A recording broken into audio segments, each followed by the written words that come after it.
Good. Now that I've got that out. Was that your impersonation of watching our double feature? Yeah, it hurt a little more than I expected it to. Well, before we start jumping into the pain, did you watch anything for pleasure over this last week? No, I was actually... Everything was for pain? Pretty much, yeah. Am I sucking you into my obsessive cinematic world? No. I wanted to try and catch up with the...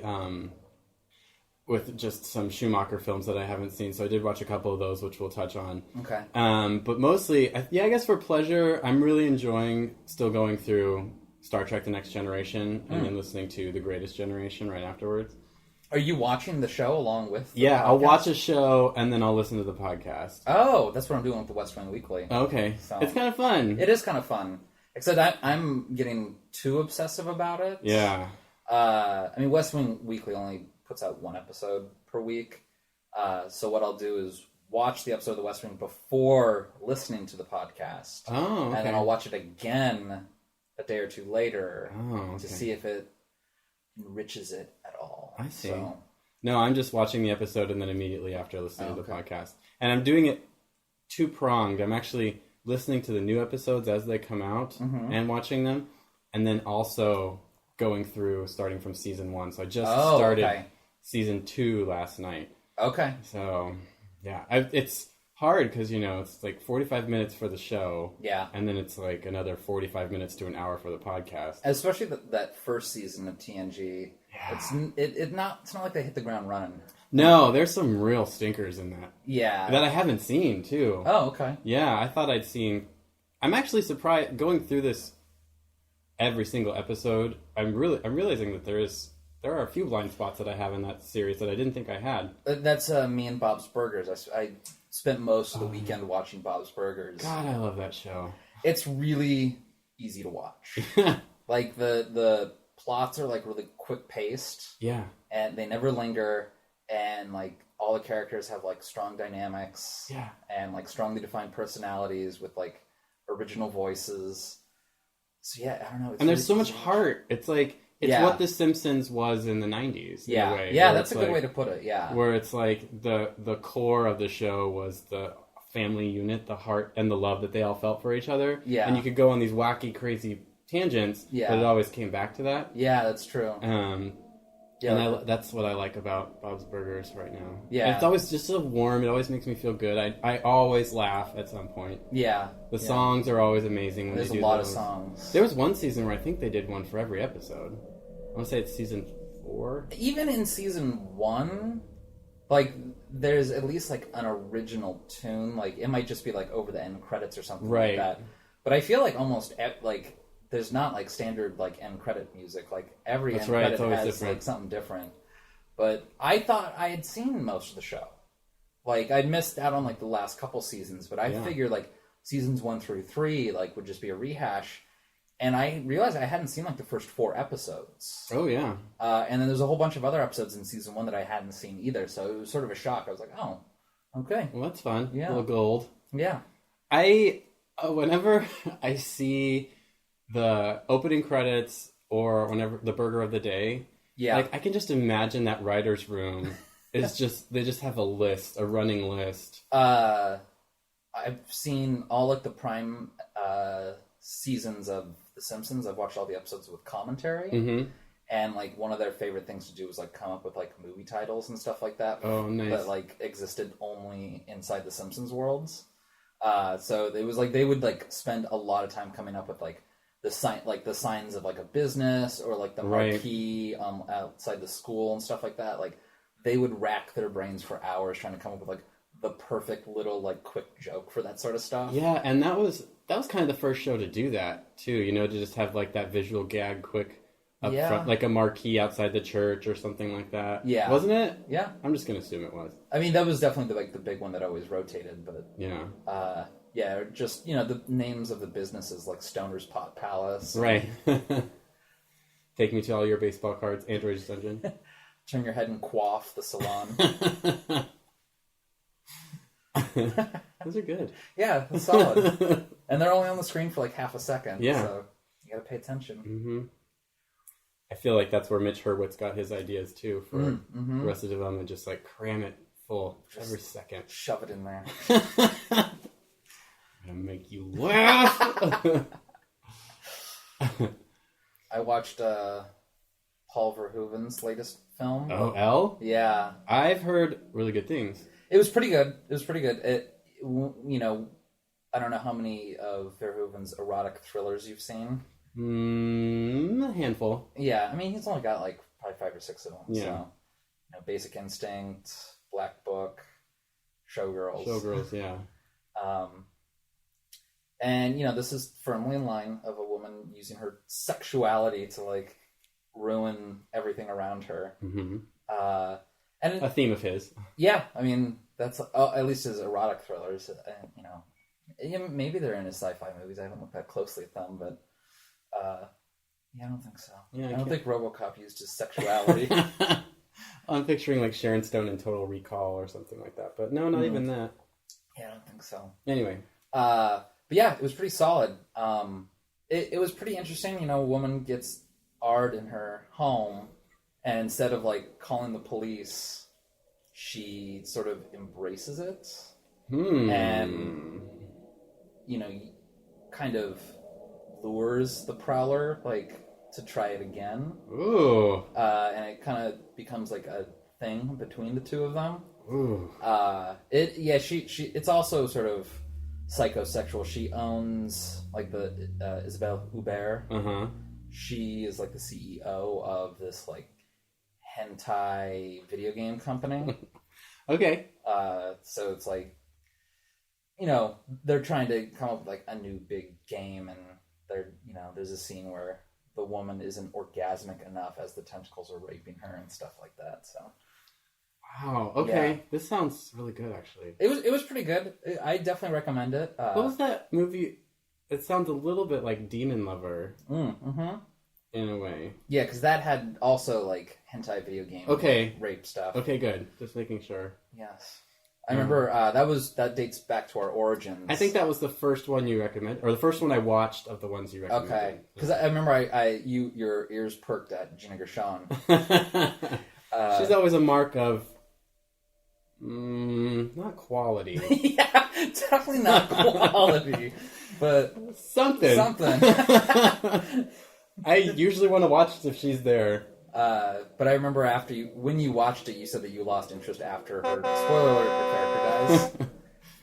Oh, that's right. Yeah, that's right. Yeah, you said you just checked out after that. That's too bad. Maybe I should revisit. It's pretty good. I watched it, I don't know, a year or two ago again. Mm-hmm. It was solid. Okay. But I couldn't help but make that connection too. That both about women who own these video game rape companies. That's funny because now that I'm thinking about it, when you were talking about her kind of welcoming the rape, I was thinking about Straw Dogs, which there's like that weird rape scene in that movie, which also you recommended to me now that I'm thinking about it. Oh, did I? Yeah. Okay. Yeah. It's my favorite Peckinpah. Yeah. And it was a good movie. It was solid. But that scene is really...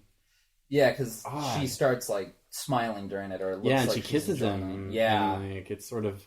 I mean, that's not any kind of sign of consent or anything like that, but it's definitely makes it more in that twisted. If I remember correctly, Peckinpah viewed Dustin Hoffman's character as the villain because he lets the situation get to a point where he can become violent towards his aggressors. Okay. So if we're going inside that theme, what probably, at least going through Peckinpah's head was that she let that assault happen. She wanted it to happen. Oh. Yeah, it's not the most savory of ideas. I've also heard a million reports that Sam Peckinpah was the biggest sexist in the film industry at the time. So weigh that how you want. I don't know. It goes back to that question. If the director didn't intend it to be there, is it there at all? Or if the author, did intend it, does that mean that it's actually there? Yeah. I'm firmly in the author is dead.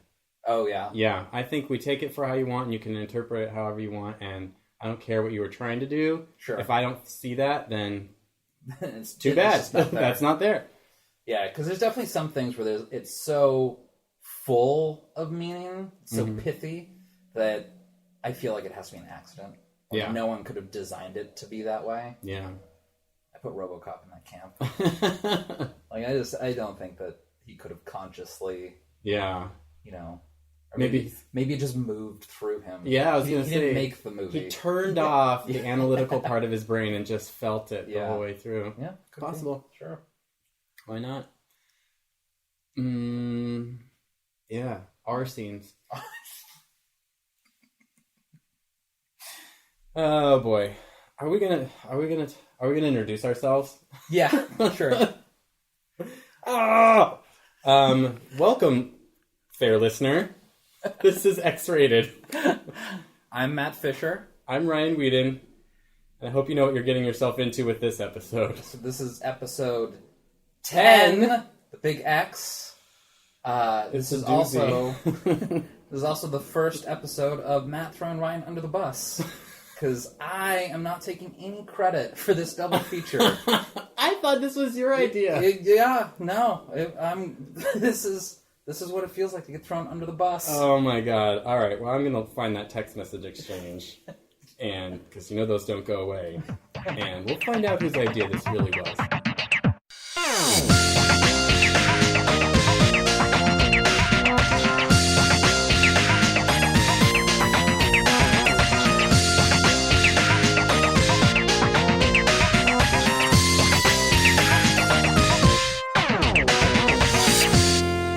So this week, we decided to do a double feature for our 10th episode. Big 10. And we're doing 2. Because one's not enough. Joel Schumacher films. And what the hell? Let's do his 2 Batman movies. Why not? We like camp. Or at least we thought we did. I'm not so sure about that anymore. So this week we're doing Batman... I can't even say it. Batman Forever and Batman and Robin. Oh. I guess we should probably do them. Do you want to do them one movie, or just kind of all over? Well, let's start sequentially and see where it takes us. Sure. That first one sure did feel like it was going on forever. Did you steal that from the witty, film critic handbook? I'm sure I read it. It's like whenever I hear like a review of the band Garbage, and like someone's just like, "It sure is," and like they're so proud of themselves. I mean, I'll take the low-hanging fruit. Why not? Batman Forever was totally watchable. Like, I don't think I was ever bored during that movie. Sure. But last week you mentioned that initially Brad Dourif was going to play the Scarecrow. I know. When Tim Burton was scheduled to do a third entry. And I couldn't help but feel that Jim Carrey's Riddler was just sort of a reappropriated Scarecrow. Maybe, yeah. I feel like, sort of the invasive getting into people's thoughts and minds and stuff like that was really more akin to Scarecrow than it is to the Riddler. Actually, you're right, yeah. And, the Riddler was always sort of like slim or slender, but I feel like the Scarecrow was really like the skinny, whirling dervish type. Yeah. Which is what they made the Riddler out to be. I think they were trying, at least, I remember this as a kid, thinking they did the Joker in the first one, they did Catwoman and the Penguin in the second one, and then, like, Batman, at least in the original TV series, other big nemesis was the Riddler, and so that's why I always assumed they included him in this one, is to get those 4 in there. But I see what you're saying, where they, like, maybe it's like, oh, Brad Dourif's not doing it, we're doing Jim Carrey now, we should do something different. Yeah, and it really felt like they tailor-made, like, the Riddler's speech to, like, or, like, his dialogue. Sure. To Jim Carrey's style of humor. It was really bad. I know, he's all over. It was like they put Ace Ventura, and like, you're playing Edward Nygma today. Yeah. That's the funny thing, though, is that, like, he's almost over the top. Oh, he's constantly over the top 11. for Jim Carrey in this movie. Yeah. Like, it's almost a cartoon of himself. It was rough. He's just I mean, the scene, there was no scenery. He ate it all. Every time. Chomp, chomp. Shoot away. No, I totally agree with you. Like, even when he's in, like, his, like, mild alter ego stage. Yeah. He's still just, like, over the top. Yeah. Even by the confines of the movie itself, he's, like, out of it. Go ahead. Well, I was just going to say, he is sort of matched by Tommy Lee Jones's way cuckoo Two-Face. Maybe I've just seen The Dark Knight too many times. Yeah. And I'm sort of, or like Batman the Animated Series, and I'm used to sort of that like deathly serious Two-Face. Mm-hmm. So this sort of jovial, joking Two-Face just... It felt like a rehash of the Joker. Yeah, definitely. To me. And like a real ersatz Joker, you know? Yeah. And I didn't... He's pretty pointless as a villain. His origin story was a joke. Did you see that? It's like... Val Kilmer watching him, and it's what was Batman doing in the courtroom?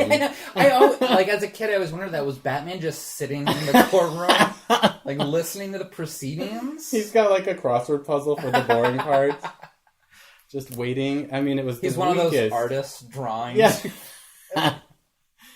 it was such a weak origin story. It was really bad, and I don't know. I before I forget, I want to say that. Jim Carrey is over the top, but I almost feel like he's a little bit at home in what Joel Schumacher was going for with these Batman movies. Like, he was going, I think, for a little more of a cartoony, campy edge. Yeah. And I think Jim Carrey and maybe Ed Begley Jr. Kind of know what movie they're in. Like, I loved when Ed Begley came in and said, "What are you doing?" It was like... so jokey. I mean, and it worked. For some reason, that was okay. But like everybody else, I feel like doesn't know what this movie is supposed to be or right, like, where they are. Any scene between Val Kilmer and Nicole Kidman, it like the whole movie slows down. Yeah, and it's just like nobody cares about the romance. And, what's like, she even doing in the movie? Standing around like all the women in this movie. You got Drew Barrymore and Debbie Mazar, yeah. Yeah. Standing around. Like... No, wait, that's the fourth one. No, you're right. Yeah. Sorry. Oh, God, they're going to blend together now. Yeah, and Drew Barrymore gets really high billing. Did you notice that? She's like 6th billed. Is she really? Yeah, something crazy. Matching the number of lines she has? I mean, she was hot in 1995, so maybe she could demand more. It's sort of weird, like... So she had, like, her big heyday in, like, the mid-'80s. Like, after E.T., she had, like, a string of, like, other movies. Like, she was in Firestarter and Cat's Eye, and then she went to rehab when she was, like, 11. Right. I remember when I was watching Firestarter and Cat's Eye, because they're both Stephen King's things. I watched them in the same night, and I was watching with some people, and we're like... We were trying to figure out her, like... story as a youth, like when did she go to rehab, like, you know, what did she go to rehab before? And it's like, oh, it turns out like on the set of Firestarter she was constantly bombed, like she was just drunk the whole time. God, and she's like how old in that movie? She's like 10 in that movie. Oh God. And I very carefully Googled like when did Drew Barrymore lose her virginity? Because I was like, if she's going to rehab at like 11, 12, like what other crazy shit has she done? Yeah. But apparently she went to rehab before getting her V-card punched. Oh. Thank God. I was like... Oh, man. Yeah. But then she had this like little like renaissance, like post-rehab, but like she wasn't even 18 yet. So like I love Poison Ivy. That's right. That movie's great. Yeah. And she's still like 17 in that, so like she can't even get naked, but she's like the seductress. Who's the Sarah Gilbert? Isn't she the other girl in that? Better known as Darlene from Roseanne. Okay. We're getting off the topic. I'm gonna watch that again though. Now that we're talking real about good. it. It's real good. Okay. Anyway, but so yeah. It feels weird that like she gets high billing, but she's not in the movie at all. Yeah, like, she doesn't even have a name, I don't think. In the credits, it's Sugar. Like, it's Sugar and Spice, but they never actually say that. Right, that makes sense. In the movie. One's like one side of Two-Face, the other, because one's all angelic and the other's like devilish, right? Like, looking at the movie aesthetically, it still seems pretty rooted in like the Tim Burton sense, but you can tell that Joel Schumacher's like, I don't want to do this gothic stuff. Like, I want to make it like the campy show. Yeah. Here's the problem that I have, and this spans both movies, is that, I mean, they're both just basically like excuses to make a bunch of huge set pieces. Mm-hmm. And he has a problem making them not look like a soundstage. I feel like I could always see the walls of the, warehouse that they're filming in. Whereas, like, okay, I have to admit, after watching Batman and Robin, I was like, I need a good Batman movie. So I watched Batman Returns just to, like, kind of have some kind of comparison. Which I love that Batman. Yeah, and that one is like, he's shooting on a soundstage too. Yeah. But it doesn't feel like it. Like, there's actually a tangible universe that he's kind of constructed. Yeah. Whereas Schumacher's just feels like Studio B, or whatever. Yeah. Yeah, the Burtons, like, they are claustrophobic by today's standards. Mm-hmm. Like, watching Batman Returns next to, like, Dark Knight's not really a fair comparison. Right. Like, they're different movies. Yeah. But with, the Schumacher ones, like, it definitely feels like, they just wanted to make these big, glamorous sets and things like that. Like, every ceiling's so high that you can't even see it in frame and stuff like that. But it feels old-fashioned, and it takes me out of the movie because then I just see the, like, staging of everything rather than, like, enjoying what he's presenting on that stage. Yeah. And, like, right away, like, I think you texted me, like, when you were in, like, the first, like, 5 minutes of Batman Forever, and you're like, I think we made a mistake. Jesus. It starts with a joke. Like, that's how he opens the movie. What's the joke? It's like, it does the whole weird credits, and then it comes in on Batman and shows the car. Oh, yeah. And then Alfred's like, do you want to take your lunch? And he's like, I'll get drive-through. Can I persuade you to take a sandwich with you, sir? I'll get drive-through. That actually brings me to a point. So, this movie, U2 had, like, Hold Me, Thrill Me, Kiss Me, Kill Me. Right. Like, one of, like, the big songs in it. And I found it weird because, like the I'll Get Drive-Thru was like, oh, well, this scene is set up specifically so, like, McDonald's can run a commercial. Yeah. And I'm like, it's so weird that, like, U2 would, like, voluntarily, like, put, like, their name and, like, make a music video around a movie that's, like, so commercialized when they came to fame by being, like, real, like, and not selling out. But, like, this is, like, one of the biggest sellout action figure drive-thru, like, movies ever made. Yeah.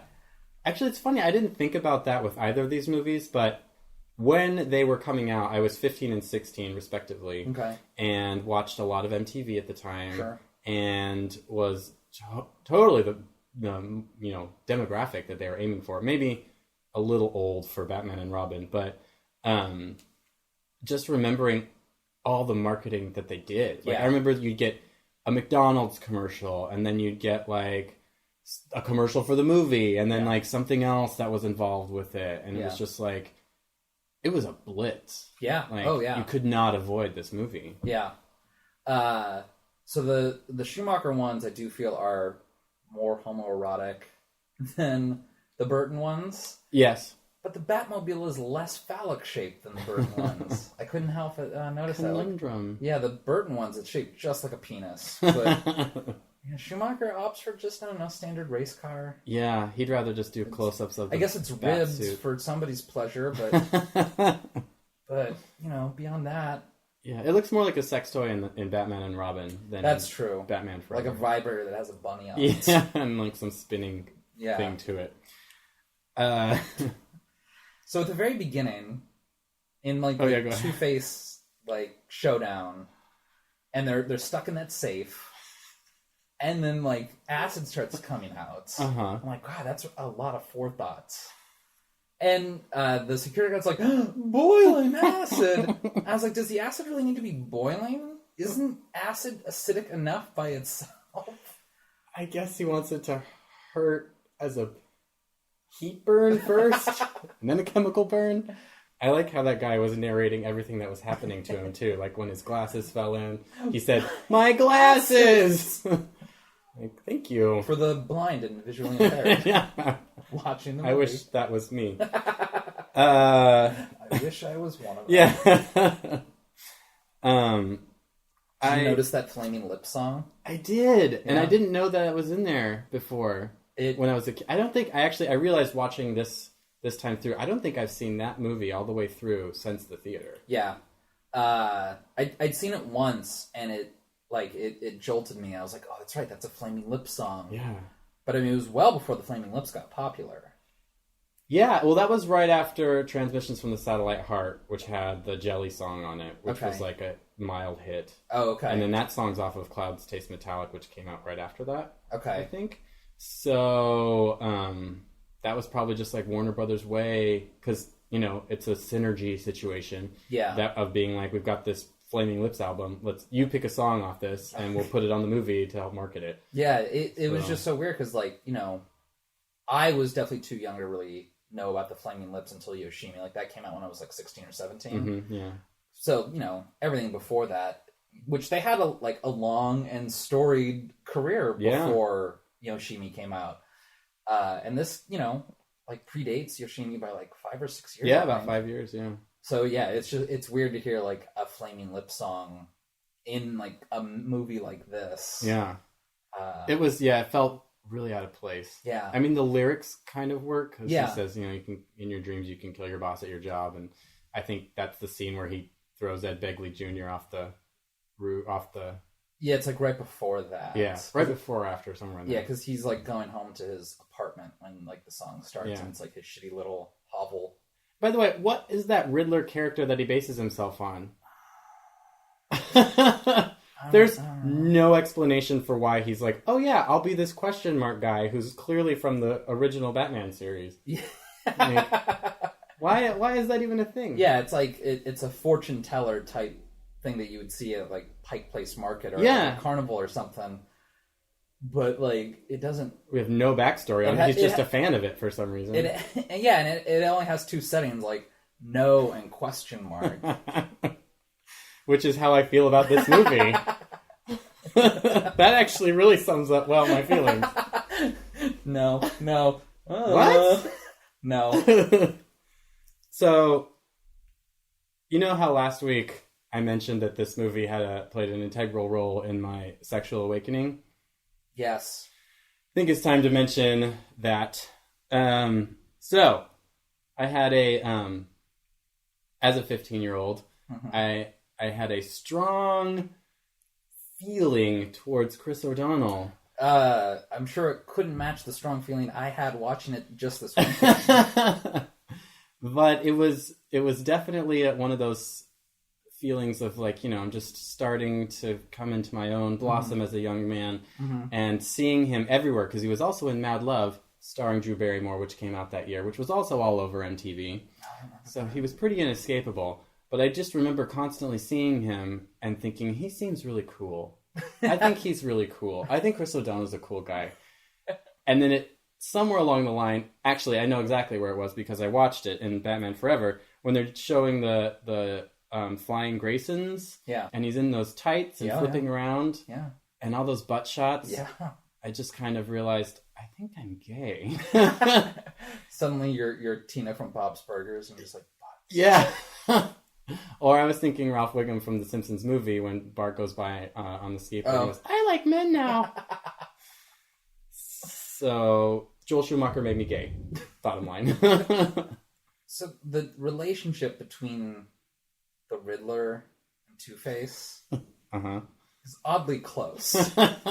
They embrace a lot. Yeah, there's a lot of grabbing each other and a lot of arms around one another. And in the party scene when Nigma is in Nigma mode, right, and Two-Face crashes it, right, and Nigma's all your entrance was good, his was better. Yeah, they have this little bickering thing, like an old married couple. A little bit, yeah. They're bantering back and forth. Just Tommy Lee Jones is typical butch. I don't care. I'm gonna have my drink, and then Riddler is the hen-pecking wife in the situation. Do you think that's a director's choice?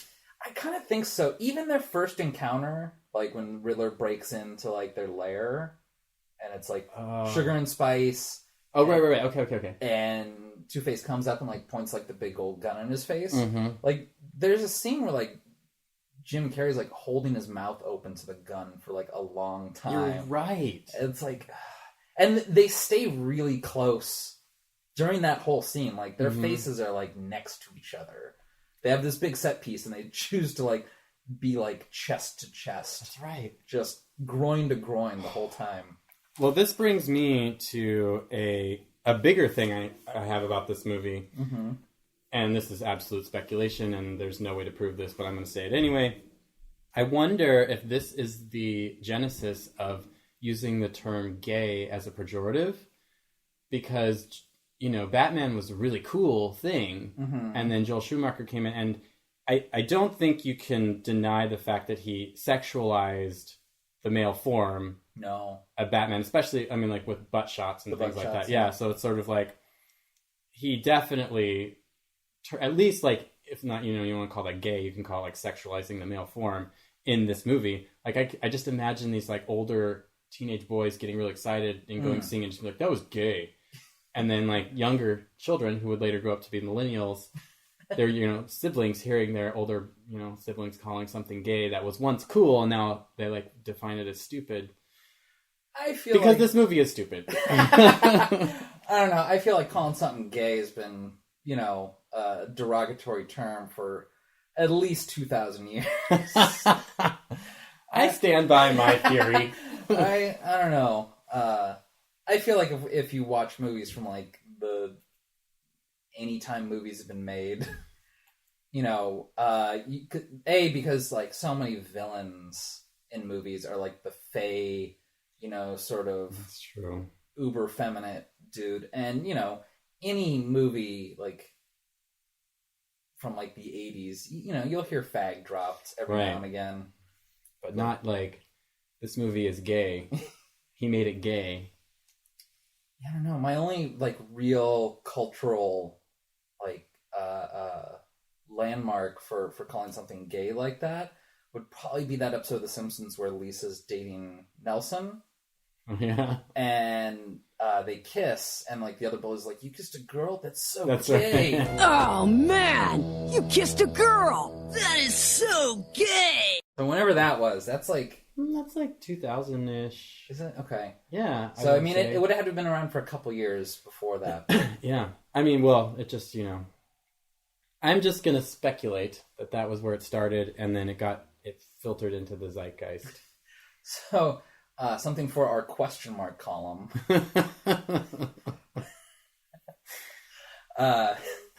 There's a scene where it's like a montage of the Riddler and Two-Face wreaking havoc as, like, a duo. Right.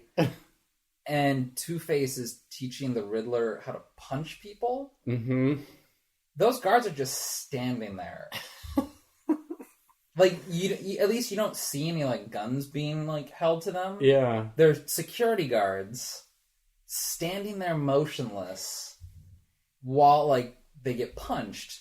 And especially, like, when the Riddler punches that one dude, like, doesn't budge. Yeah. It's not like he turns away. It's not like he tries to shield himself. He just gets punched. Allows it to happen. And I'm like, what? Like, it doesn't look like anyone's about to shoot them or holding them hostage or forcing them. Like, I feel like the security guards probably should have been in action. Yeah. I mean, that just speaks to this movie being about spectacle. Yeah. Way more than substance. Way more than logic. And maybe just Joel Schumacher's style in general. Did you happen to notice what color the Riddler's hair was when he was in Riddler evil mode?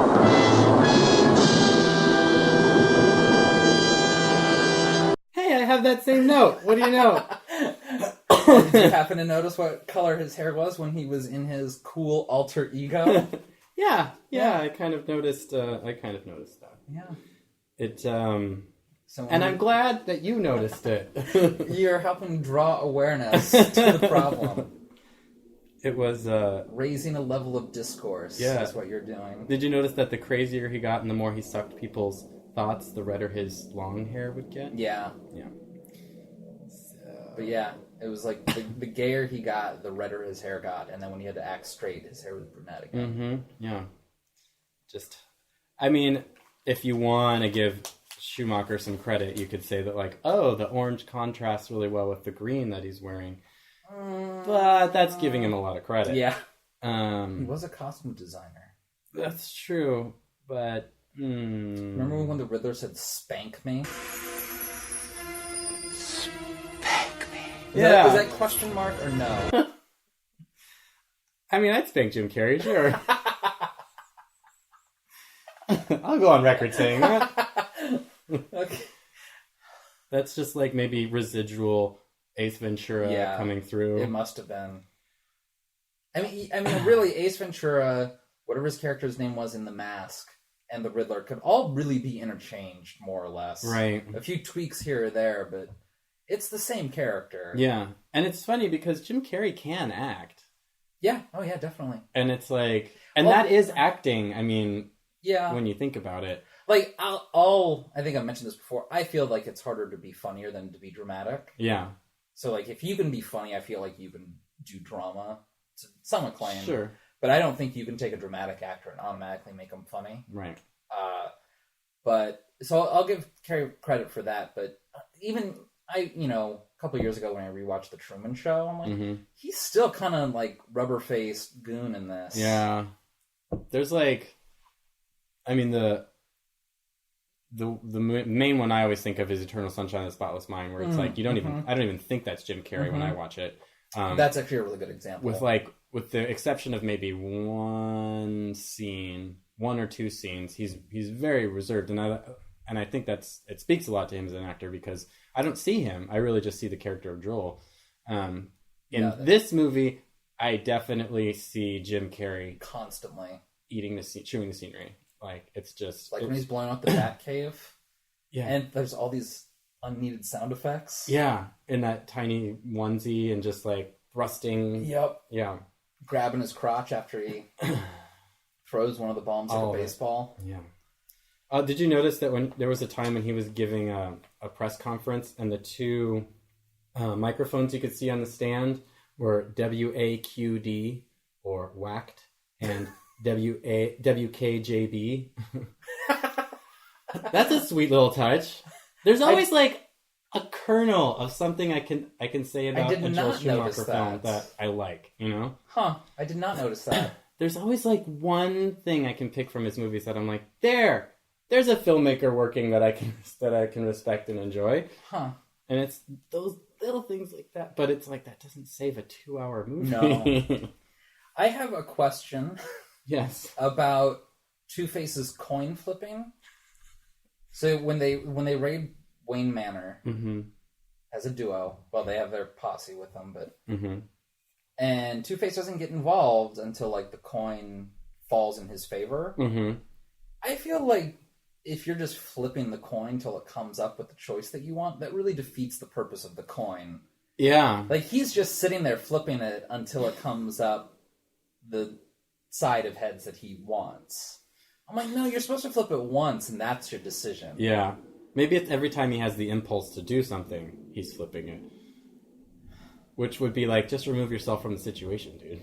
I remember I was like, yeah, if it was like, if it came up, take no action, I feel like that's your turn in the game. Yeah.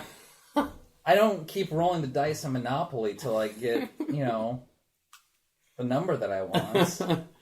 They do not explain his duality one iota.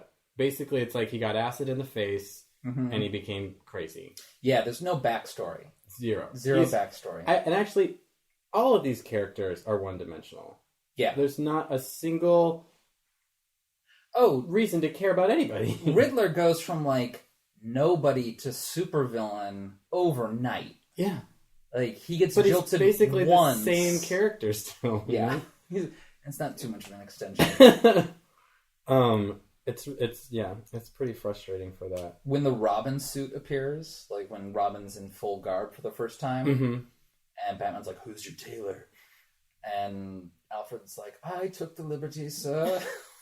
I'm like, you got a lot of form-fitting multicolored rubber just lying around the house.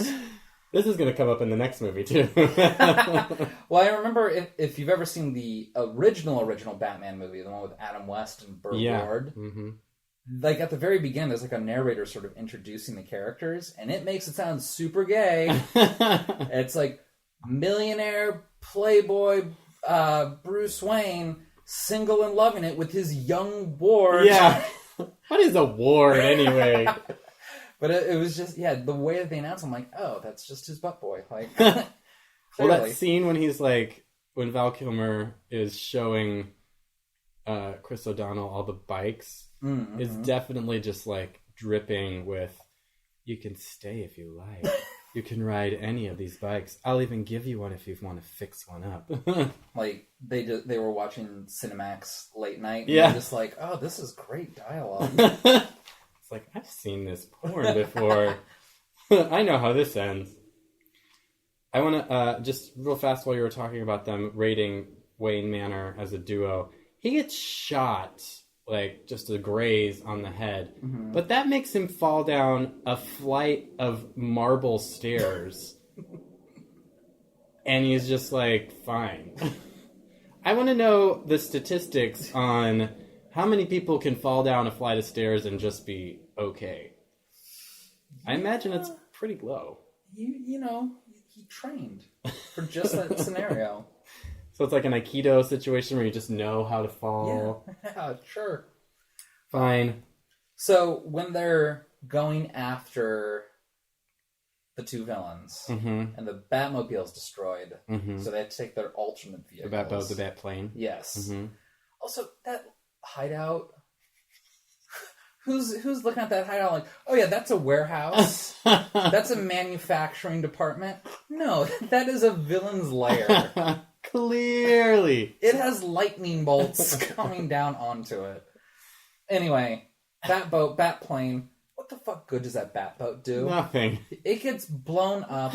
Also, they're playing... So fast. They're playing Battleship to, like, blow it up. But it's on, like, clear screens, which defeats the purpose of Battleship if you can see where the other people's boats are. Come on, Schumacher. I mean... Took me right out of the movie. I was on board until then. Haven't you ever even played Battleship? But yeah, I was just like, they're clear. That's madness. Yeah, and how worthless was that boat? I mean, he dodged, like, what, three deck charges? And then it's like, boom. And then, yeah, he was... And the Batplane didn't last very long either, let's be honest. He used one, like, shot from the spinning... Where did that shot come from? Lava lamp, whatever and that thing has killer aim. Like, how would you aim such an... it's spinning on its own accord. It's not like he slowed it down and aimed it. It was just like, I'm going to press this button. It hit him. He's down. He just deedled his little cane and... ready to go. His phallic canes. How did you feel about, while we're, as they're rating this enemy layer, the callback to the original show when Robin says, Holy rusted metal, Batman? Of this movie's offensive, that is probably the least of them. I loved it when I watched it as a 15-year-old. I thought it was funny. Yeah. I hated it this time. It just felt like forced and dumb. I don't know if Val Kilmer was just like dragging his feet on it, but it's like Chris O'Donnell says, Holy rusted metal, Batman. And he's like, huh? And he's like, the metal, it's holy and rusted. Huh? Holy rusted metal, Batman! Huh? The ground, it's all metal, it's full of holes, you know? Holy! Oh. He was over the movie at that point. He's like, what the fuck? I am firing my agent. It's not even full words. Huh? Just phoning it in at this point. Like, God, how much more movie do we have? All right. Most important question of them all. All right. Marry, fuck, kill. Kilmer, O'Donnell, Carey. God. Well, I'm going by your standards. Yes. I'll go ahead and marry Val Kilmer. I mean, okay. I'll have the Bruce Wayne Manor to hang out. I've got all those motorcycles to ride. It sounds like fun. He's handsome enough to look at. We don't have to talk too much. And you got a big mansion. Yeah, I mean, what are the chances you can run into one another? Butler? I would. Well, I mean, yeah, I'd easily fuck Chris O'Donnell. Looking the way he does. Yeah. Jesus. What a heartthrob. I can see why he was so popular back in the day. I think there's just like he put in I have such a strong memory of him and feeling in my, pubescent brain that like I can't see his face and not immediately be aroused. It's like me whenever I see like a late series episode of Third Rock from the Sun with Jagor. Oh, there you go. Because was that when he cut his hair? Yeah.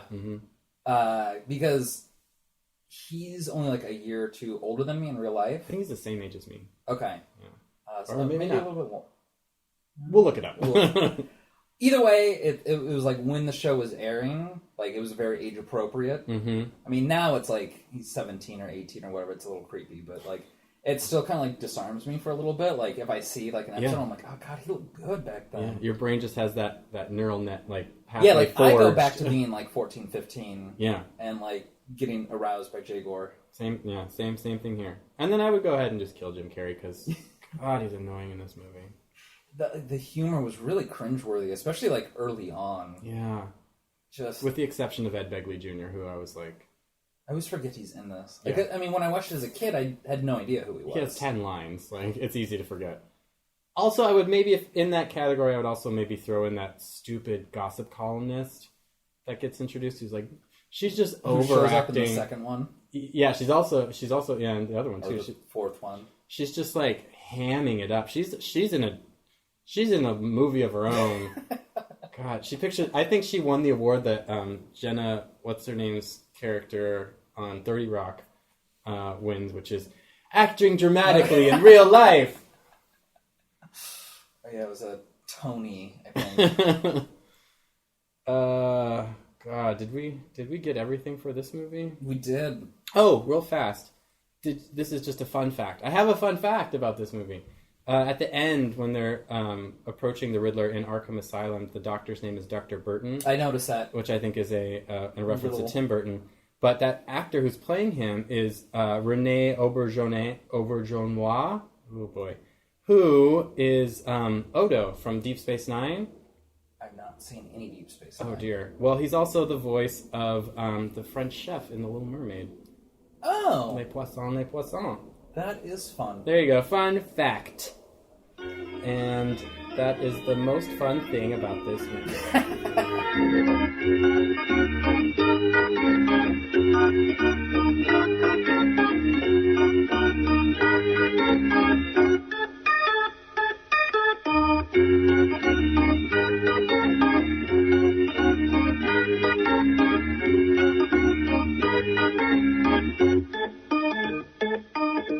We're only halfway through. Hey, Ryan. Yes? Did you know that when it snows, my eyes become large? And the light that you shine can't be seen.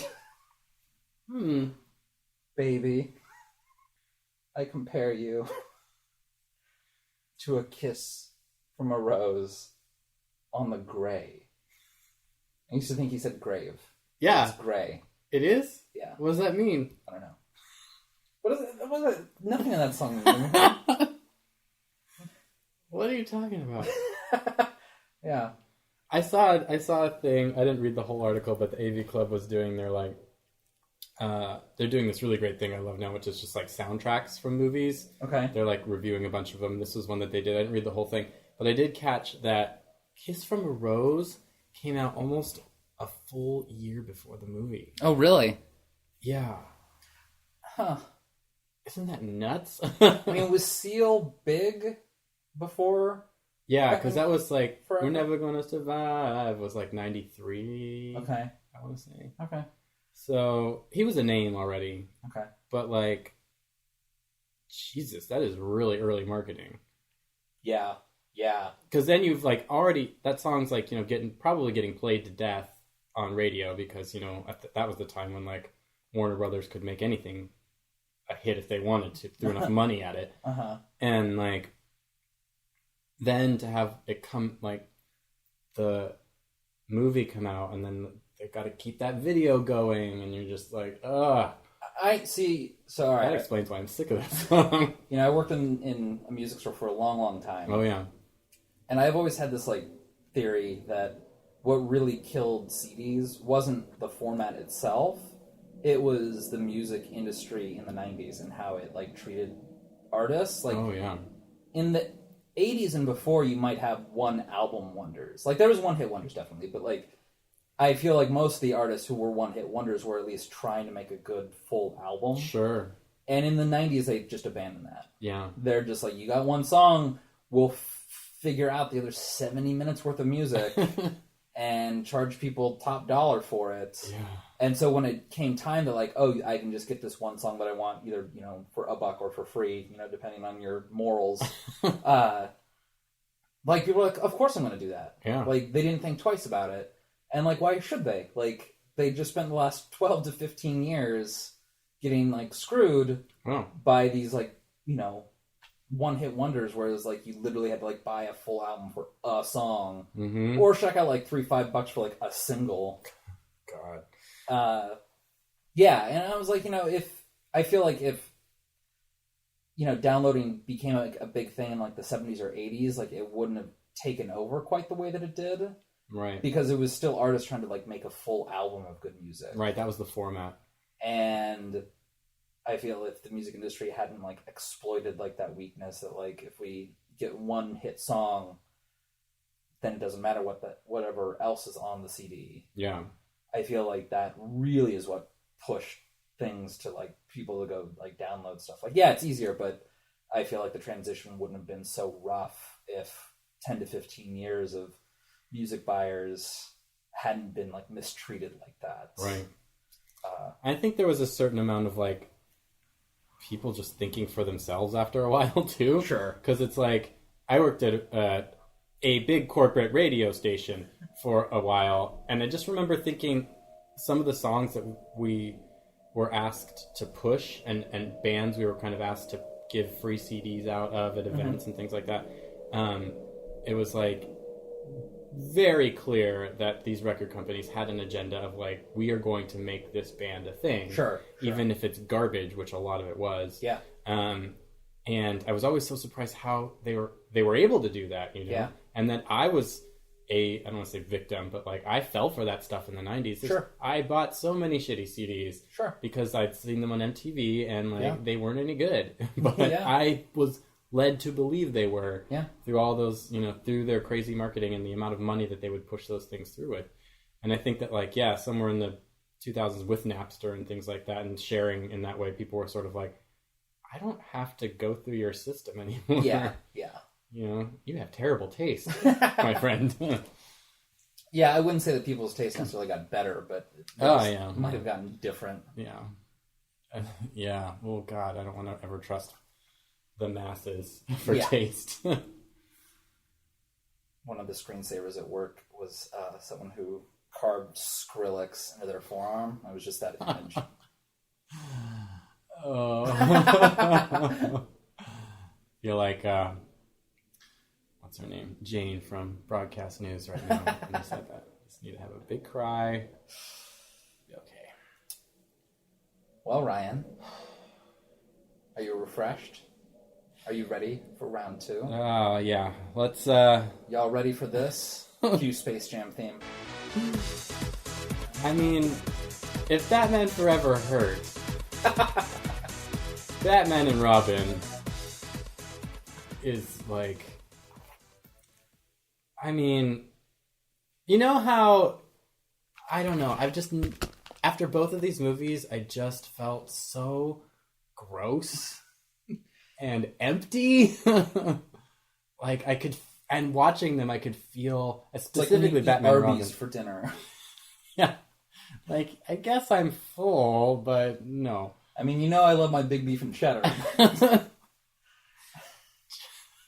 Just I could feel the seconds of my life ticking away. Like, it's like... For most of this movie. It's like sometimes when you see, like, a great movie, like, it has, like, a rejuvenating quality to it. And when you watch a bad movie, suddenly, like, the idea that, like, your life will end is all too apparent. You hit the nail on the head. Yeah, it was definitely like, oh my god, I need to be doing something different with my life.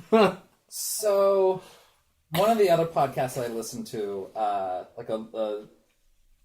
can you have a local podcast? Like, they're national no matter what they are. But someone that I know personally has a podcast. Okay. It's called Starboys, and it's like purely science fiction. Okay. Specifically things relating to stars, wars, and Trek. Okay. And one of the hosts, I don't remember which one now, was talking about Rogue One and how there's sort of a return to like practical effects. Mm-hmm. And he phrased it in like sort of a way that I like, where he was talking about how like when CG came about, it sort of became this like quick fix to things that weren't broken to begin with. Right. That it suddenly was replacing all these things that were perfectly fine. Yeah. Like sets and models and makeup and props and things like that. But I would challenge him to rewatch this movie and see if he still feels like that's true. Because this has the cheapest looking sets and props and gimmicks and makeup that I have ever seen in a big blockbuster. Ice does not look like that in any way, shape, or form. You mean plastic resin? Yeah, it looks like either like frozen super glue, or not frozen, just solidified super glue, or it looks like glass. Yeah. Or it looks like styrofoam, like painted styrofoam. It's pathetic, honestly. So, okay, we should probably introduce the movie. Well. So, part 2 of our double feature, we watched Batman Forever, logical follow-up, Batman and Robin. Mm-hmm. And, boy, if you thought Batman Forever was bad. Man, yeah. He texted me, I was, when we were going over these, saying, like, I was sad that I was watching Batman Forever, and you said, oh, well, that's the more watchable of the two. Yeah. And you were right. Yeah. So, all right, I'm gonna start out with maybe some interesting points before we, like, hollow our souls into this. I don't even want to talk about it. Go ahead. Arnold Schwarzenegger got top billing in this movie. That's right, I noticed that too. Which I think is odd for the villain. But I guess Clooney was still tied to ER at the time. Right. So maybe they couldn't have a television star get billed over. He was still building his movie fame, I guess, at that point. Yeah. Or was this his first foray into that? He'd been in movies. Have you not seen Attack of the Killer Tomatoes? Oh, yeah, okay. So, like, he'd been in movies, but I think this was probably, like, his first, like, big summer blockbuster movie. Right. Okay, so that's my only fun fact about the movie. That's your fun fact? Arnold Schwarzenegger got top. That's as I fun knew as that in the first 5 seconds. That's as fun as this movie gets. Yeah, unfortunately. I don't know if I can debate that. I feel like this is like sort of Schumacher untethered. Yeah, well, he probably got a full creative license because Batman Forever was the second highest grossing movie of 1995. Yeah. After Toy Story. So they were probably like, you do you, because you are a success machine. Which is what they did with Burton. Like, the first Batman was like this unheralded success. Yeah. And it was like sort of out of the blue. Like, they didn't know that it was going to be a success. It was sort of a big risk that the studio took. Mm-hmm. And then for Batman Returns, they're just, you be you. Just let Burton be Burton. And the results were great. But it wasn't a financial success the way the first one was. I know. It was still a financial or box office it success, but it was not the runaway that the first one. And I think the same thing kind of happened here. Because they canceled plans for like a fifth entry. Like they had it all lined up, but it was. I'd like to make a gross report out of this, but the numbers weren't really. They weren't dramatic enough to make a gross report. I mean, this movie made a lot of money, and it was a success. It was in the terms that it made back everything that it. It still cost like $150 to make, and it only grossed like $250 million. Yeah. So it wasn't quite the success that they wanted. But, right. So, what's your biggest beef with this movie? God, you're gonna make me pick one. This is my Sophie's choice. If there was one issue that you took most umbrage to, the writing. Just generally the writing. Because it's nothing but expo. I mean, they're constantly just saying what they're doing. It's like, my name is Mr. Freeze, and here's how I'm going to take over the world now. I need somebody to talk to. Like, they introduce people for him to talk to as he, like, does his plan, and then when he's done explaining that, the person goes away. Like, everybody's just telling you what they're doing while they're doing it. Poison Ivy, yeah, it's just, these are painful. my motivations. Yeah. This is what I want, and this is what I'm going to do to get it. And if they're not telling you what they're doing horrible puns. Especially Mr. Freeze. And I like puns. See, one of the nice things about having Arnold Schwarzenegger is, like, usually, like, you can give him a pun, and he believes it. Yeah. Like, to him, it's not like, smarmy or snarky or whatever you want to say. Like, usually, like, he owns, and that's kind of what makes it good. Like, if you see, like, Hasta La Vista Baby, or, like, his lines in, like, Commando or something like that, like, he owns it. Right. Or Predator, he owns those lines. And here, I don't know if it was just overkill or if he knew how bad they were. They weren't even good puns. No. It was like, stay cold. What does that even mean? Nobody says that. Yeah, there's one where he's like, it's a cool town. Yeah. I'm like, you're just or shoving those in there. Like, that's not... A cold town is not a pun. It's not a saying, even. Oh, it made me want to pull my hair out. And this guy went on to win an Oscar later, the writer for this movie, for A Beautiful Mind. Like, what was that, 5 years after this? Probably not even that. 4 years after this. I don't know, but Jesus. Anyway. I feel like What would be yours? Oh, I don't have one. Oh. I was just asking you. I feel like our rundown of this is going to be as messy as the movie itself. Sure. Poison Ivy. I like the concept of the villain, because previously all Batman villains have just been sort of like different types of brawn. Sure. Like they're a physical force in one way or the other. Right. And Poison Ivy is the first villain that's different somehow. She outsources her physical brawn. And even Bane doesn't really come into play that much. Oh, I'll get to what I hated about it after. What a second-tier character, by the way. It's seriously. Jesus. So yeah, part of me, like, I like that they tried to do something different with Poison Ivy. That it wasn't just that she made, like, some big plant that they had to, like, destroy. Mm-hmm. It was that she somehow manipulated their emotions. Okay. I mean, granted, it was poorly written, but I like the idea, by itself. I'll give you that, yeah. But yeah, the devil's in the delivery here. So remember that musical scene, like when she kind of introduces herself as Poison Ivy? The gorilla striptease. Yeah. I don't want to, but yes, it's in my brain. What a weird thing to put into a movie. Like, here you have this big summer blockbuster, and they're like, let's make this a little Moulin Rouge. Like, yeah. It was... Just the choices in this movie. I also want to know what Batman and Robin are doing at, like, fundraising auctions. That seems a little out of character for, a Dark Knight. Yeah, I got the impression that was, like, a trap. Like, the whole, like, putting these diamonds on display was a trap for Dr. Freeze. Well, that part was, but it's like you're laying a trap and not hiding the net. Yeah. Like, you're, like, holding the net... Waiting, like, you gonna come? Kind of, yeah.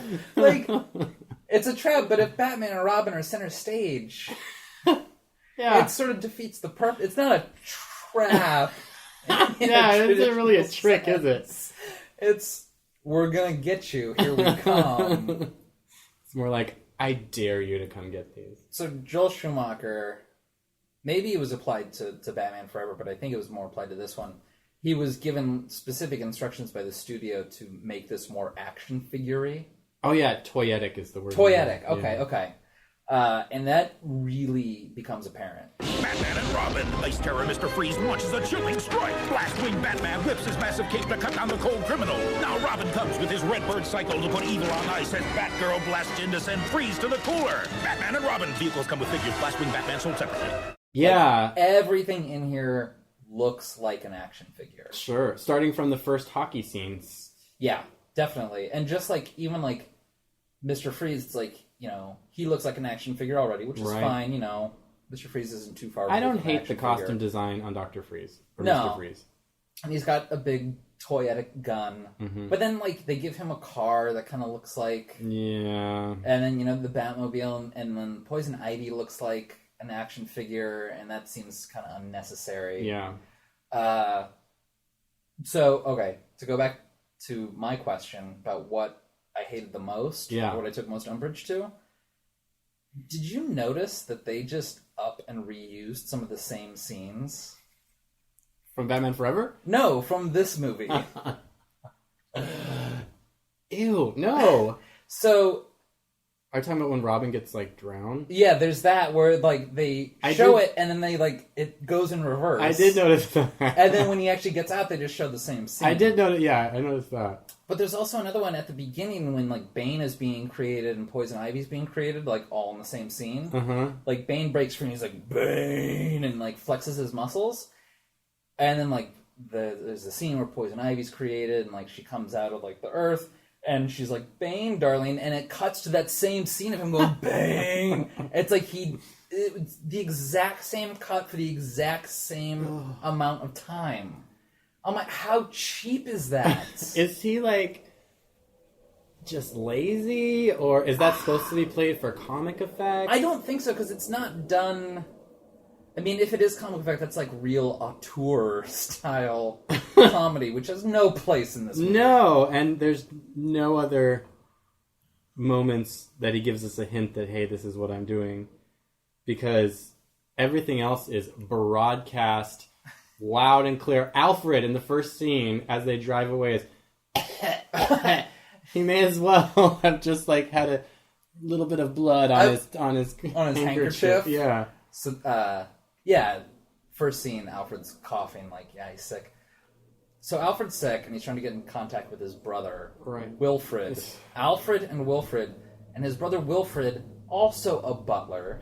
Is this some sort of, like, class system I don't know about? Was Alfred an untouchable who got lucky? Like, his whole family's butlers. I mean, thankfully... Alicia Silverstone is a computer genius, and she escaped the curse of servitude. Computer genius who hacks Wilfred's CD. That is the worst. She guesses England, and Alfred is his password. That's not giving him any credit, A. And B, she types it. It's like she's using one finger at a time. Yeah, like, but hunting and pecking. Ow. It was... the worst hack scene I've ever seen. So, I mean, Alicia Silverstone will always have a place in my heart because of Clueless, which came out, like, at a tender age for me. Like, I was, like, 10 or 11 when that movie came out, I think. Yeah, 95. 94. Oh, so maybe I might have been 9 or 10. Yeah. And, like, the little gay boy inside of me was probably, like, just sprouting its wings. Mm-hmm. So, like, I'll always hold a special place in my heart for her, for that movie. But really, she has nothing else to her credit. No. And no, besides those Aerosmith videos, but... Do we want to go there? I don't know. Coming up next on X-Rated, we review Crying. In a special 2-hour episode. We go frame by frame into Aerosmith Crying. Oh God, I wouldn't listen to that. We lock ourselves in a sensory deprivation tank and listen to. So anyway, is she supposed to be British, by the way? Because she has no accent. No accent. But she's been living there, going to school there. Yeah, Oxford, right? It's called like Oxbridge or something. Oh, right. The off-brand. Prestigious college. It's the generic brand. Yeah. The Amway version of Oxford. But, yeah, I mean, her lack of acting skills really comes forth in this. Oh, yeah. Also, I feel like her Batgirl really sort of demeans the whole Bat franchise. Yeah. Because she doesn't really have any experience. At least Robin had, like, acrobatic experience. Sure. I don't know where his fighting and martial arts skills came from. But, I mean, Batman presumably trained for years to become Batman. Right. Robin, you know, he's an acrobat, so he's got something, And some training. gumption. You're hired. Yeah. But she has nothing. She just... I think they try to, like, develop a daredevil spirit in her by doing that You mean in the lamest motorcycle pointless race? motorcycle race. So, you know how that motorcycle race ends? Where it's like they get tricked to like go over like the bridge to nowhere? Kind of. I wasn't really paying attention. So it's like they get tricked and it's like a bridge that has like half fallen apart. Okay. And like they skid off their motorcycles and fall down. And it's like, and Robin locks his feet on like the splayed rebar that's like on the edge of the broken. Okay. Yeah. And like grabs her as she's about to fall. Mm-hmm. So his feet are locked in this like jagged rebar, and he's like holding on to her, and like she's like, "Ugh, you had to save me." And it's like, you were gonna die. But then they don't actually show how they get up from that. Like, no. Why would you? I was thinking, I was like, well, you know, when Alfred Hitchcock does it in North by Northwest, like lifting what's her face up from Mount Rushmore, well, he's a cinematic genius. But when Joel Schumacher does it, I'm like, no, he's a hack. I was like, that is lazy cinematic storytelling. Yeah, this whole movie... that motorcycle race was lame. Yeah, I totally tuned out. Like, we're talking about it now, and I don't remember a scene from it. All I remember is that there was neon punks that they were racing against. Right, and Coolio. Also... Oh, yeah, Coolio was there. I just remember there was neon punks in Batman Forever as well. Right. That, like, that's what, like, Robin cuts his teeth on, is, like, fighting them. Yeah. And then they're here as well, and yeah. And they're different gangs. It felt like the Warriors a little bit. Warriors, come out to play! Where it's like different gangs are wearing different matching outfits, have different wigs. There was like a weird sort of Clockwork Orangey gang. Yeah, yeah. It really sucked. On the topic of Mr. Freeze's puns, Mm-hmm. which really most of his lines were puns. I just remember there was one where he's like freezing police officers and he's going, chill, chill. But I swear to God, he says it like 6-7 times. Yeah. And he's like, chill, are you laughing? Chill, are you laughing yet? Chill, are you laughing? I'm like, no, we got the point the first time. No We're need not to laughing repeat. because it's not funny. All right, everyone. Chill. Chill. Yeah. I kind of got like car sick watching this movie because his whole set design for basically every scene was like flashing lights, moving lights, spinning gobos in the background. Yeah. Just like constant movement. Mr. Freeze's lair, like was like the least hideout ever. Right? It That's was the like first place you'd look. It was like a frozen food factory or ice cream factory, but it was like fully lit with spotlights on it. I'm like, and it was like in the middle of the city. I'm like, who's not checking here? Yeah. A guy who can only exist in cold, hiding out in the middle of the city in a big freezer warehouse with spotlights going across it. It's shaped like a goddamn snowman. I know. It's frustrating because it's like he's like, are you making a movie that is supposed to be completely silly with a bunch of action sequences here and there? Yeah. Because if that's the case, I mean, I need some substance. This movie has zero substance. It's all just spectacle and like eye candy. Yeah. And, you feel sick after eating, 10 minutes of it. Like, I don't want any more. And it's 2 damn hours long. Yeah. I mean, it's sort of like cotton candy, I guess, where when you smell it, you're like, oh, that smells good, I'm going to get it. And then you taste it and it's poison. Like, how much cotton candy can you really eat before you vomit? Like, 2 bites, 3 bites? That's like a Joel Schumacher film. Yeah. It's just a really, really bad movie.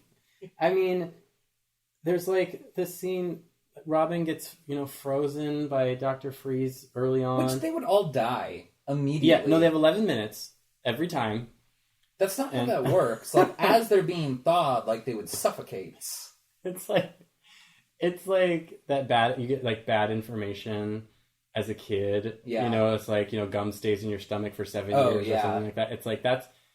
Mr. Freeze, Dr. Freeze told that to Batman. He's like, you have 11 minutes. And he just internalized that. Yeah. So throughout the rest of the movie, everyone's like, oh no, there's only 11 minutes left. I mean, what if Mr. Freeze lied? Yeah. Is that too evil? Or just... Mr. Freeze will kill people, but he won't lie. He's trustworthy. He's telling us his plans, like, straight up. It's straight up. We have no reason not to believe him. I mean, you're holding your stomach like you're sick right now. I am a little bit, because it's reminding me how much I hated watching this.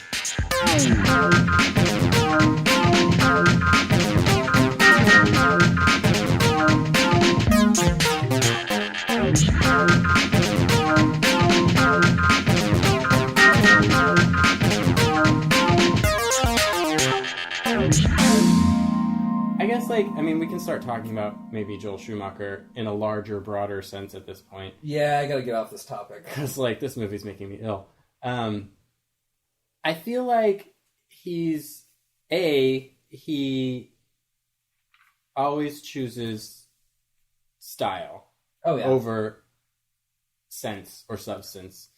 And that's not necessarily a bad impulse, but... I feel like he just has bad taste, Like, it doesn't work right. So what other Schumacher films did you watch in preparation for this? I watched the number 23. Oh my god. Did you buy Jim Carrey as a bad boy saxophone player? No. No. No. I didn't buy a lot of that movie. And I started to watch Phone Booth, but I didn't get all the way through it. Oh, okay. He's just like... But it was the same... I still have the same feelings where he's like... He sacrifices meaning for style. Yeah. Which is... you can do that well. I'm having trouble thinking of a director who does that. But it's like... Almost... Well, just look at Batman Returns. that is a very super stylized movie. Oh, yeah. That has, a filmmaker's... A good taste level to it. You know what I mean?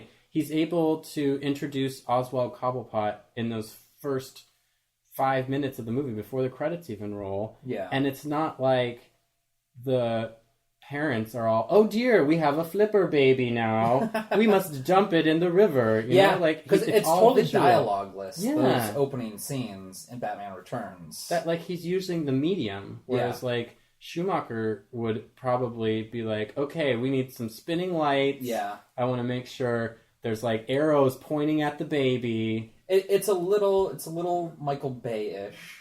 Where everything needs to be dynamic. It's his brand of Bayhem, where instead of just having shapes and objects, it's lights and colors. Yeah. Because Michael Bay doesn't go over the top with costumes and lighting and stuff like that. It's just the objects on the screen and what they're doing. Yeah, or camera movement. But he also kind of just strikes me as someone who thinks he's a really great artist, Joel Schumacher. Mm-hmm. And he's really good at convincing people with money that he is. Sure. So they kind of give him license to do what he wants, but he's not. And he's one of those people that shows art in a gallery that's actually not a great gallery, but big enough that people will come on First Thursday. And they always check it out, even though the art in there sucks. And Joel Schumacher's always able to convince this curator that no, this time it's different because blah blah blah. And every time it's just this horrible, tasteless piece of shit. Yeah. So I watched probably too many Schumacher films in preparation for this, and I wanted to watch more. I ran out of time. So I watched Flatliners. Okay. Which definitely has a style over substance thing. Starts out promising. Like, I like the premise of... Yeah. Like, people... I remember those blue bed, like, things the that whole they movie's wear. kind of blue. My problem with that is, like, in that, like, the afterlife, like, the other side, is just like a Stephen King nightmare. Like, it's a flashback to your childhood of some trauma that's coming back to haunt you. Right. And I'm just like, that's not what... At least, I don't think that's what the afterlife would be. Yeah. I don't know, it just felt like a really stupid afterlife. Like, they weren't dying, like, this is, like, the trauma that you do, like, when you, like, go back in time in your head. Right. So that was, like, my beef. It was like, you have this, like, lovely little premise here that, like, you don't do anything right. Kind of get squandered. Yeah. Watch The Lost Boys. Okay, that one is, I think, kind of the one that put him on the map, wasn't it? St. Elmo's Fire was that's earlier. previous? Okay. Yeah. But I think in terms of, like, his what he sharpened his teeth on for camp, it comes from The Lost Boys. Okay. And Lost Boys isn't... I really wanted to get to Lost Boys, I didn't. It's not terrible. I have noticed that there is this, like, theme in 80s movies of, like, sort of kids or young adults, like, rebelling against, like, evil parents. Or evil adults, I should say, not parents. I mean, it's definitely there in Lost Boys, because it's, you know, spoiler alert, the guy who runs the video rental store is, like, the head vampire. Okay. I don't remember that. I believe you, though. I'm not making this up. I know, I just don't remember that movie very well, I guess. Go ahead. But it's like Red Dawn was that way. It was like Patrick Swayze when he was still, like, a young adult, and, like, his little brother, like, fighting communists, or, like, Home Alone. Sure. Like, you know, protect... And Lost Boys has sort of a Home Alone-esque... like, they have, like, booby traps, so it's all, like, garlic and holy water. You know, Lost Boys isn't bad, but it's not great. What else did I watch? Falling Down, which is good, but, you know, I can't describe it. Like, I couldn't talk about it for 20 minutes. But oddly enough, that's probably his best movie that I've seen of his. Yeah. You should, I mean, give Phone Booth a try. It's like, it's a fun premise. I mean, give it a try. And I did watch St. Elmo's Fire. Oh, okay. Which is a huge exercise in style over substance, I would say. Yeah, it's also, like, a parade of, like, the worst qualities in men. Like, every guy in there is either, like, obsessive or abusive or rapey. Yeah. And they never get called out on it. Like, he approaches it with, like, boys will be boys. Gross. And, like, the girls are, like, largely, like, virginal saints. Like, one is actually, like, a virgin in the movie. Fun fact, the girl who plays the virgin was pregnant during filming. Immaculate Conception? With the exception of Demi Moore, who's, like, the lying druggy tramp who, like, yeah. And I remember you were talking about how there's, like, a scene where, like, she's, like, dealing with her ennui as, like, curtains. Yeah. I was like, okay, I see it. It looks like a music video. Yeah, it does. I meant to watch, because apparently Joel Schumacher directed the Kiss from a Rose video, and maybe the Kiss Me, or maybe it was the Smashing Pumpkins one from the second one. From the second From one? Batman and Robin. What Smashing Pumpkins song? The beginning is the end is the beginning in the middle of the end, or something like that. I don't remember it. I know what song you're talking about, but I don't remember it in the movie. I think that's from that soundtrack. Okay. But I think he directed that too. The only pop song I remember from Batman Returns, though, is like Susan Sue song. Which is, yeah. Or Susie and the Banshees. Yeah. It's Batman Returns, though. Oh, yeah. Yeah. That one's great. Did I say Batman Returns? I meant Batman and Robin. Oh. I don't remember it in there. Okay. Well, I feel like Joel Schumacher missed his opportunity and should have been... To just be a fabulous costume designer? Well, I mean, I'm sure he was that. But like, he should have just been a music video director. I'll bet he'd be amazing at that. Yeah. You know? Tight, compact, stylish, 3-4 visually minutes, interesting, like, boom, dude. Especially during the 90s when, like, music videos were, like... Still a thing? Yeah, where they cost, like, millions and millions of dollars to make. Yeah. Well, I'll bet that, I mean, like, and music video directors got launched to bigger careers, a lot of them, like Spike Jonze and... Michel Gondry. Yeah, so, I mean, maybe he didn't want to go backwards, but, dude, that's your medium. David Fincher. David Fincher, yeah. Who directed the Madonna's Vogue. No. Yeah, Really? yeah. I didn't know that. Yeah. Good for him. Yeah, I know. That's right? a great video. Yeah, it is a great video. I mean, out of Madonna's catalog, that's probably like her most like widely recognized video. Sure. Yeah. So stuck in my brain. I don't know, Jolie, like, I want to love you. I want to, buddy. I mean, that's sort of one of the things with like gay directors is like gay people have been like the gatekeepers of taste and fashion for centuries.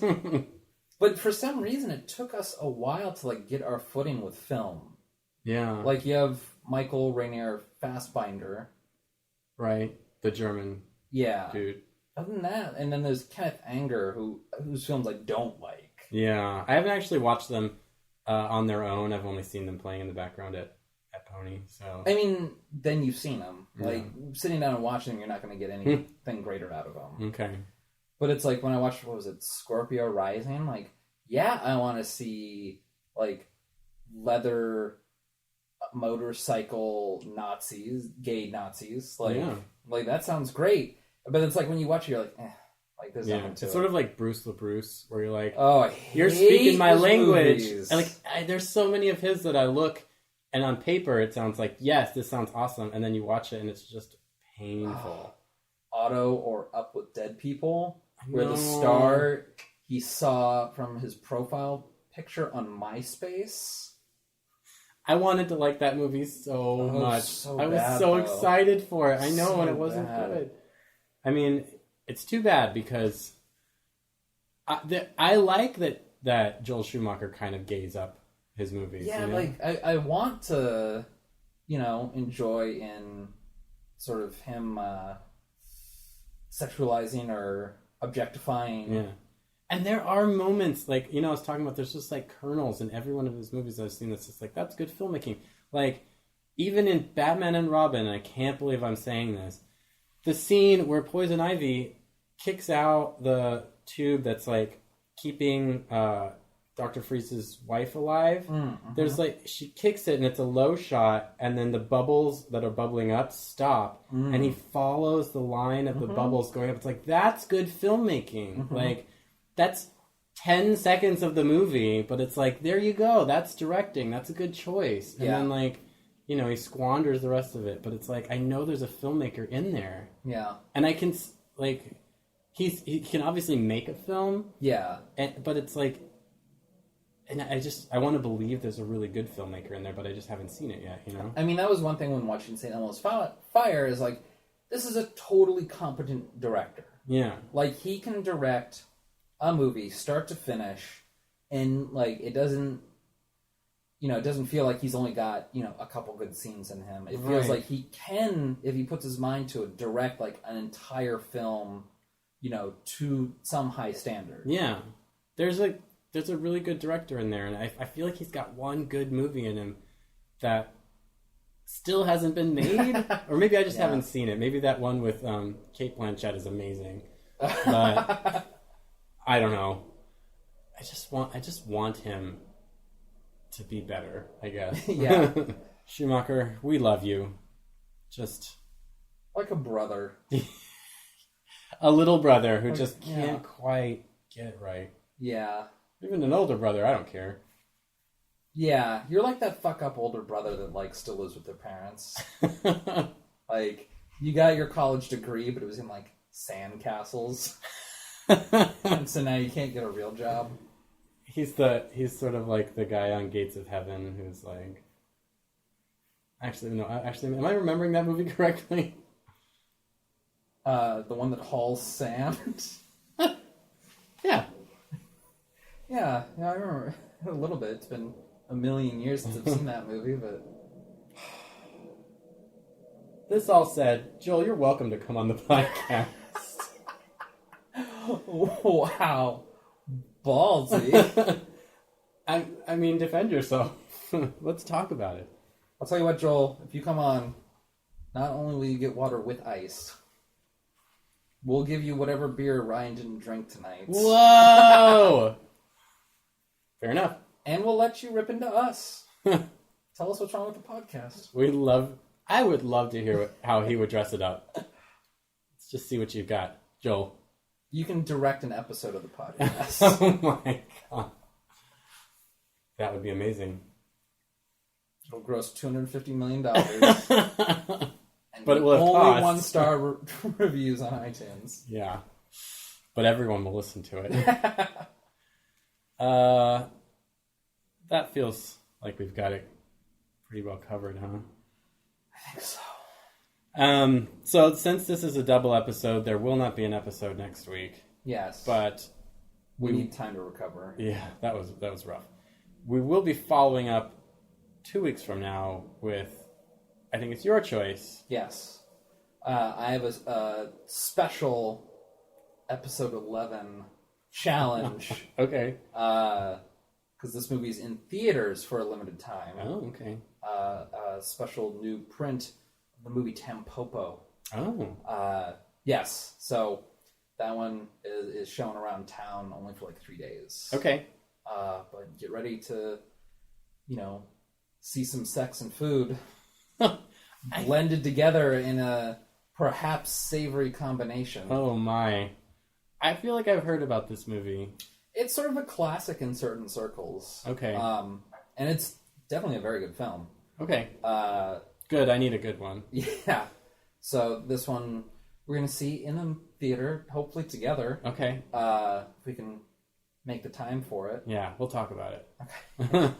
Okay. What if we just start, like, are you free, and keeps us all on the podcast? But yeah. All right, well. Junk plugin? Yeah. Thank you for listening. Yeah. We have a Twitter account, which is X-Rated Movies. And we also have a Facebook page. Rated X Movies. And an email account. x.rated.movies@gmail.com. And that's checking account number is... I think it's just £69 over and over and over again. I tried that. I'm always checking. Yeah, so thanks for listening. I said that already. I'm delirious. Yes, thank you again for listening. We hope you tune in next time. And yeah, we'll be back in 2 weeks with Tampopo. Bye.